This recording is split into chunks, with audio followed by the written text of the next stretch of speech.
My name is Matt Boehmer. I am the director of the Federal Voting Assistance Program, and we're a part of the Department of Defense. And I wanted to welcome everybody here to our session today on Overseas Voting Initiative. I really appreciate the Council of State Governments having us here to talk about the work that this initiative has done.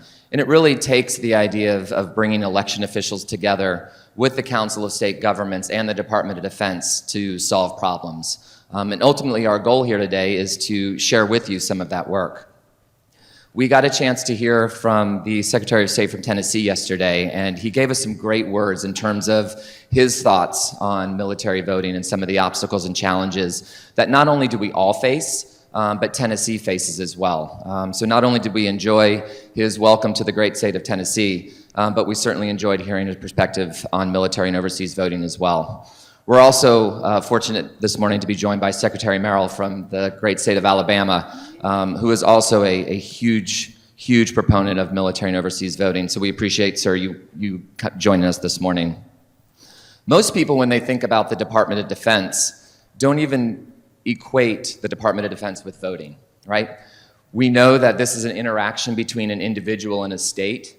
But the Department of Defense plays a role when it comes to military members, our overseas citizens, and the military families. And what we do is we provide assistance. And this assistance takes the form of many different avenues. But really our job in the Department of Defense in that assistance mode is to ensure that every military member, every eligible family member, and our overseas citizens are not only aware of their right to vote, but that they have the tools and resources to do so. Not just from the convenient locations around the world, but from anywhere around the world. And why does this special population even need assistance? They face special obstacles. Most of the time we talk about this whole idea of the obstacles being mobility, time, and complexity. So when you think about mobility, our military members and their families, they move all the time. Our military members are deployed for short durations. Their families move with them on permanent changes of station. And most of the time when we think about moving, military members have a lot on their mind, their families, often military spouses who are kind of the crux of the family. Registering and requesting an absentee ballot most likely isn't top of mind. So we want to make sure that they have all the help that they can get. While the 2000 amendments to the Uniformed and Overseas Citizens Absentee Voting Act, or we call it UOCAVA, they largely address the time issues and not requiring the states to deliver blank ballots electronically to our UOCAVA voters. There really are some things about the complexity that still remain an obstacle. So when we think about the voting process and how that works, it can be a fairly easy process. But when you add to it the unique challenges, particularly that our military members face, you can start to see how this gets complex.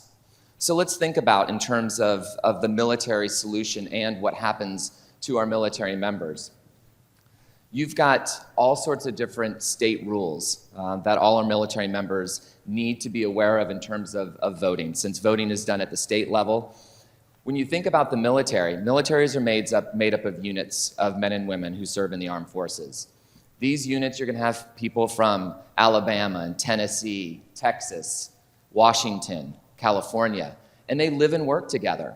So when you can think about talking about this voting process, how it's very different and unique experiences for each one of those members. Some have to register by a particular date. Other registration would be good for a couple of election cycles. So when you add all of this together, you can see how the idea of this voting process can quickly become complex for our military members. We also know from a survey that we did just after the 2014 election cycle that only about a third of our military members are confident that their vote was counted. So that means that over 2/3 of our military members weren't sure. So we know that there are some things that we need to do. And we know that there are still some of these issues that we can help address. So in that vein, working with the Council of State Government is something that we chose to do to address some of these things.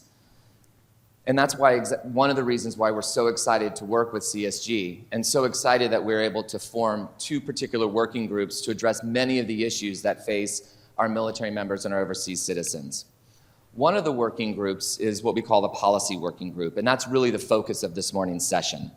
And we use the Presidential Commission on Election Administration's military and overseas voter recommendations, as well as countless decades of combined election administration experience, to explore solutions to some of these pertinent issues which still can impact our voters. The recommendations that you'll be hearing from our panel this morning are for your use and the use of your state, state and local election officials to really increase that likelihood of success for our UOCAVA voters. Our second working group is what we're calling our technology working group. And they're really exploring the areas concerning performance metrics, data standardization, best practices when it comes to the delivering of UOCAVA ballots and the processing of them, and then the possibility for accepting electronic signatures from the Common Access Card during the registration process. So we anticipate that you'll see these further recommendations and best practices from our technology group following completions of further research and pilot projects after the 2016 election. So be looking forward to those. We also have members from both of those working groups here today. So during the session, please feel free to ask questions of our panel members, as well as some of the other members of the working group if you were to have a particular issue. I can't express to you guys enough how valuable these working relationships are and forming these working groups are in terms of coming up with solutions. We have election officials with all different backgrounds coming to the table to help us. We have policy advisors.